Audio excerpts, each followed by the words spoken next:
Birthday boy's on the move.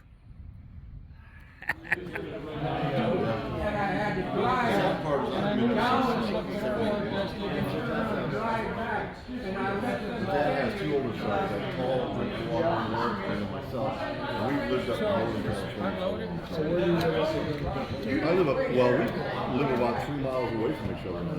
He's in Jamestown, I'm in Sonora, which is up there near Yosemite. I call it the Great Fire. It's called the Great Fire. Right by my house. Actually, if I went 2 streets down, that is 40 minutes.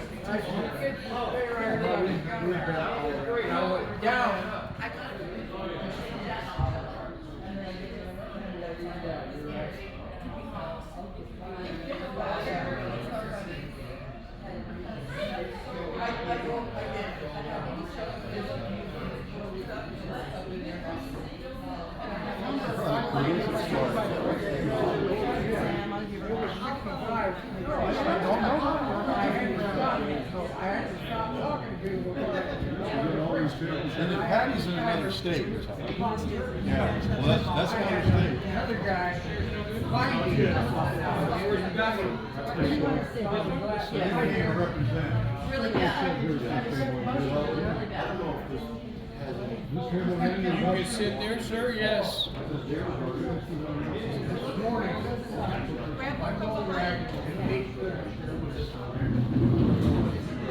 Twos,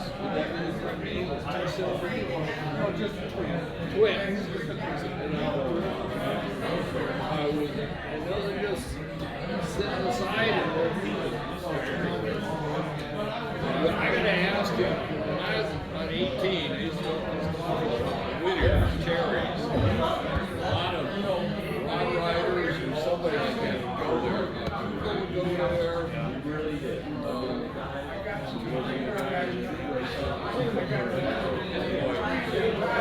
This guy had an aerial snow. I'd never seen it. He was also smart enough to realize that Mark was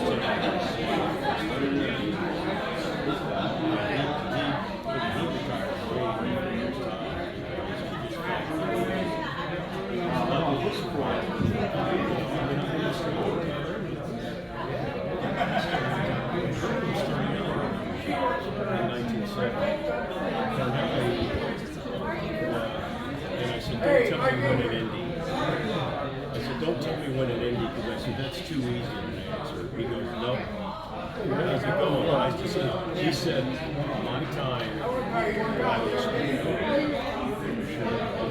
he said, looking back, I don't know if I would repeat it. I mean, he felt very thankful. He said, look,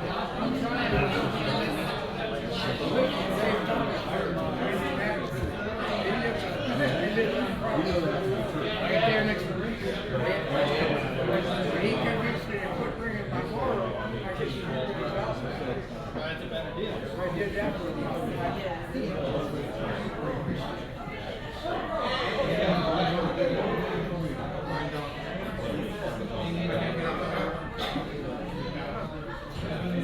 I was up Friday night, last Friday night, and the guy comes over and he starts talking to me. Do you know about these guys? Oh, there's Mark. Hi, Mark. Very good, sir. How you doing? Where are you putting your cards? Right here. There you go.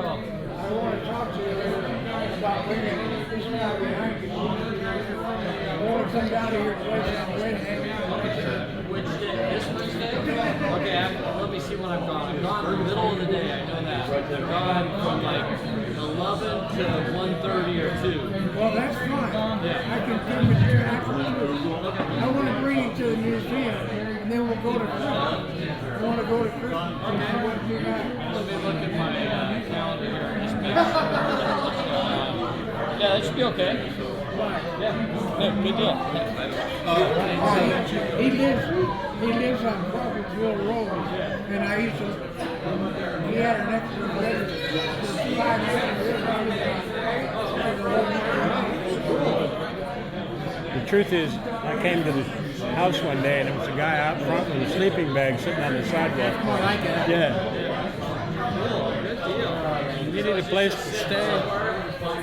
Whatever you want. Did you bring your lady? Got a lot of memorabilia here.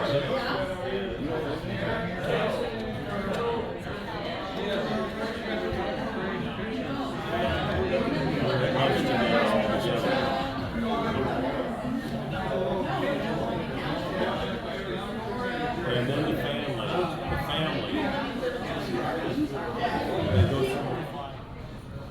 I would, if I mention your name, raise your hand so everybody else will know who I'm talking about. So I'll start out with my family. This is my oldest son, Dirk. This is my oldest daughter, Deneen. Next to her is my youngest daughter, Kelly. And this is Wade's right there. He's number 2. I love the old Dirk. Hey, watch it. When I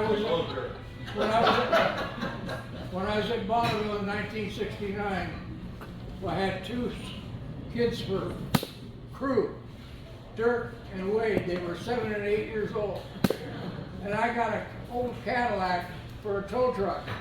So I pull up to the starting line, and I park the Cadillac off to the side. And I tell the boy, "You just stay right here near this Cadillac, and I'll be back." And I make a run in my roads all the way down to the 2 1/4. Well, I got no way to get the Cadillac. They can't drive it. And I drove it back. And I made round, and that's how 1960. I put everybody on the trailer and sent them home. But anyway, this is Steve Gibbs. I've worked with Steve and Eddie Charret for a long time, and I was with Bob Daniels before Steve. And in fact, he asked me one time, "How'd you manage to get along with Bob?" I said, "If you do what you're told and have it done before you won't have any trouble with Bob Daniels." Now, over against the wall, well, this is Wade's wife, Amberly and Wade, and the girl that works at Trustee Thunderbird is Jack, my son. This is Dave Thomas.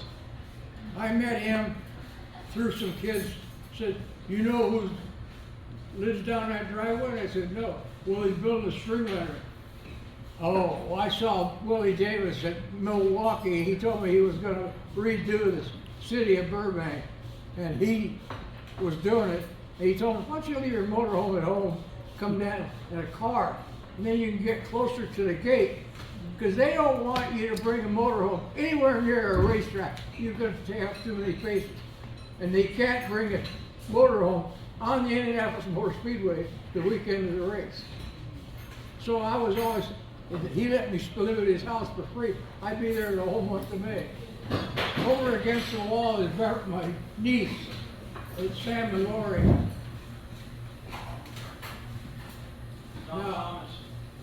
Now we got Donnie Hampton, bowlers. I mean, I worked him off. When I did the Challenger, he had to do all 4 bowlers. When I was running my Compu with a blown Chevy, he would always keep the rotors in straight line. And then we got Don Ferguson. He's the one that built my Ardens and stuff, and his wife. And then we got Eric Hansen and his wife, and Danny Thompson, Chico, Jerry Kugel and Jeffrey Kugel, Seth Hammond and Tanis, Judy. Starts with a J. Starts with a J. Everything in that family starts with a J. Terry, Gentleman, Jeffrey, Joey. If you don't have a J, you can't be in that family. Now you got Chico, runs the Moon Equipment Company. And one of my favorite is Ann Lindsley, I used to be almost part of the Lindsley family. I knew Phyllis, and I knew all the, and I just enjoyed their being a part of it. And over here on the right-hand side, they're hiding. There's not third one. There was 3 Santa Fe Springs firemen retired. Well, you know, firemen, they've always got a side job when they were on duty, off duty. So one of them had a motorcycle shop, and I used to hang out. It was on the corner by my house.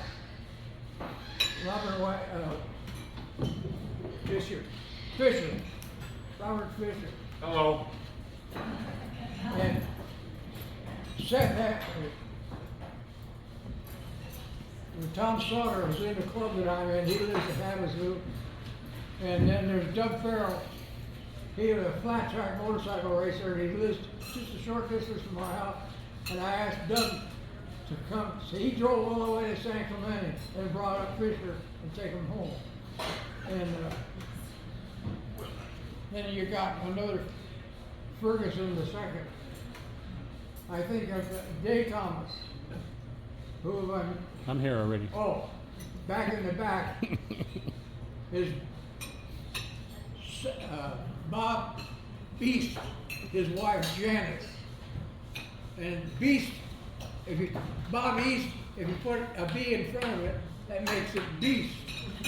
And he built a lot of midgets, sprint cars, and champ cars. If you had a Beast, you're gonna win races. And she came all the way from Indiana for today. Bob couldn't come, he was working. And I have one other person that I wanted to come who welded my whole streamliner together, but him and his wife are sick in bed. I asked Rick Vesco to come, and he called me up a couple of days ago and he said, Jim, I can't come to your birthday party. Jinx, that's his wife, she's come down with shingles and she's in a lot of pain. So pretty much there's a few people missing because I don't see 65 people here, but it's got to be close. But I want to thank you for coming to my birthday party. I never thought I'd make it to 90 years old.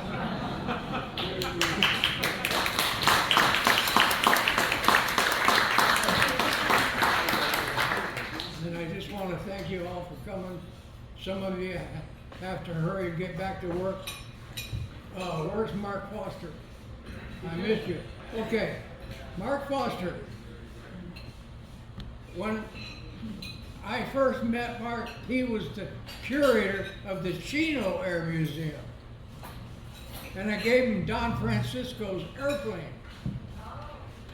And Don Francisco's airplane was in a hangar at White for 8 years because one year when he was coming home from Bonneville, visibility was so bad, he says, I have no business being up here in this airplane when I got a wife in Alhambra Hospital.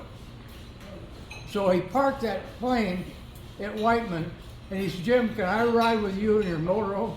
I'll buy your gas wherever we go.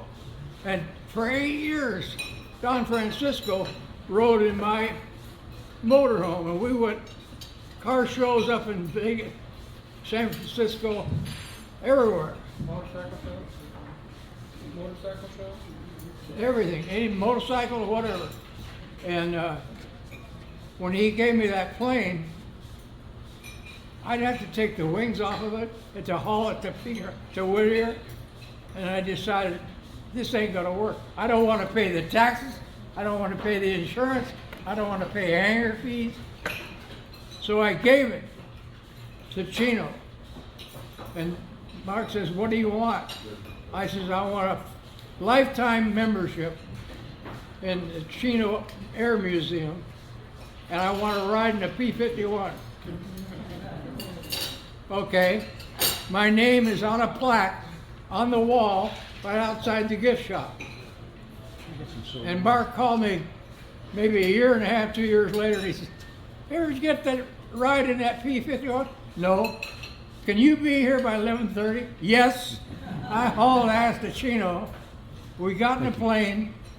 There was a guy that works there. He was in the P-40, and we were in the P-51. We went over Lake Matthews to the military cemetery out there by Marshallsburg, and we had to dive on a gravesite. Somebody, a colonel or somebody, paid to have a missing man. So the two of us, P-51 and the 40, we went down on that gravesite, and the 40 disappeared. And he turned it around. I'm looking. His U-turn was so sharp. I'm looking straight down the wing at the ground. And we made another dive, then a third dive, then we went back to Chino. Then he moved over to Lyons, which is at John Wayne. And he's over there, and Mark is here today, and I'm glad he could make it. But he's now the curator of the Air Museum at John Wayne, and he's the owner of all that stuff. Was General George Lyons, that's it, and that's all his stuff. It's a efficient place to go. He had a show here not too long ago. Bobby Green had a belly tank underneath all the wings of that airport. Military planes and belly tanks. And the belly tank was a fuel tank for an airplane. And I've always been interested in World War II stuff. Because during World War II, we didn't have televisions. We didn't have intercom. We didn't have cell phones. If you wanted to know what was going on, you went to the city hall and they put it on a screen. That was your news. Walter Brennan and one other guy, I forgot. That's the only way I found out anything that was being done during World War II. I saw all that stuff. I was like 8, 9 years old. It stuck. So when I had a chance to go to Europe for the Land Speed Racers Club, I got a train pass and I went all over Europe, and I stopped at Normandy and I had a rental car to go out there. I walked every one of them landings.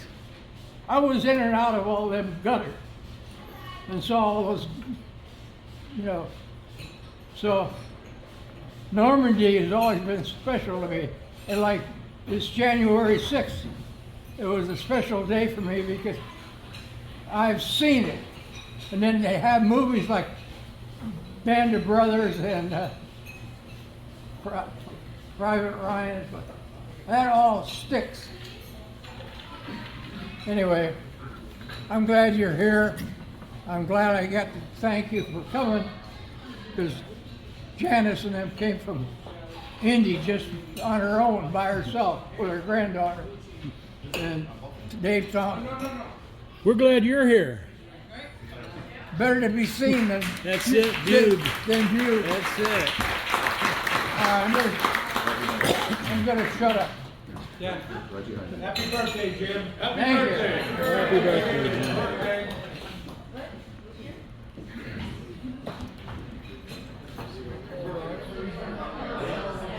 You got an airplane? The airplane. You wanted to give it to Peterson at the museum in LA, and they're like, it won't hang from our rafters, the roof isn't strong enough. So the word of mouth got to the Chino Air Museum, and he got a phone call. Here, you want to give away an airplane? So he gave it to him. And They said, where's it at? I said, Whiten. That's up the top of San Fernando Road. Where you going up over to go to Baker. So anyway, he says, "Can I meet you at the airport?" I said, "Yeah." So I went out there. We couldn't get the doors open because the springs were broken. That door hadn't been opened in 8 years. We'll take a bunch. Okay. That looks nice. Might be a good thing. They finally asked. No, on our side of the family.